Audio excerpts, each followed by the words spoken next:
Guard of honour গ্রহণের মধ্য দিয়ে বঙ্গভবন ছেড়েছেন ভারপ্রাপ্ত রাষ্ট্রপতি হাফিজ উদ্দিন আহমদ। বৃহস্পতিবার সকালে গার্ড রেজিমেন্টের একটি দল গার্ড অব অনার প্রদান করে। এর আগে তিনি পরিদর্শন বইতে স্বাক্ষর করেন এবং যাওয়ার সময় বঙ্গভবনের কর্মকর্তার কর্মচারীরা তাকে বিদায়ী শুভেচ্ছা জানান। দেশের 23তম রাষ্ট্রপতি নির্বাচনের ভোট গ্রহণ ও নতুন রাষ্ট্রপতির দায়িত্ব গ্রহণের প্রক্রিয়ার অংশ হিসেবে তিনি বঙ্গভবন ত্যাগ করেন।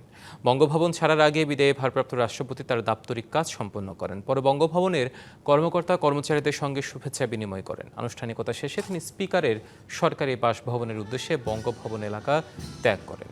গত 24শে জুলাই সাবেক রাষ্ট্রপতি মোহাম্মদ শাহাবুদ্দিনের পদত্যাগের পর সংবিধানের 54 অনুচ্ছেদ অনুযায়ী জাতীয় সংসদের স্পিকার হাফিজ উদ্দিন আহমদ ভারপ্রাপ্ত রাষ্ট্রপতির দায়িত্ব গ্রহণ করেছিলেন।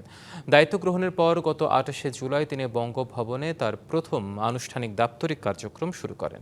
বৃহস্পতিবার নতুন রাষ্ট্রপতি নির্বাচনের মাধ্যমে তার এই অন্তর্বর্তীকালীন দায়িত্বের সমাপ্তি ঘটে। নগদ নিয়ে এলো হার না মানা হার অফার। সর্বনিম্ন 10,000 টাকা রেমিটেন্স নগদে পাঠালে থাকছে স্বর্ণের হার জেতার সুযোগ।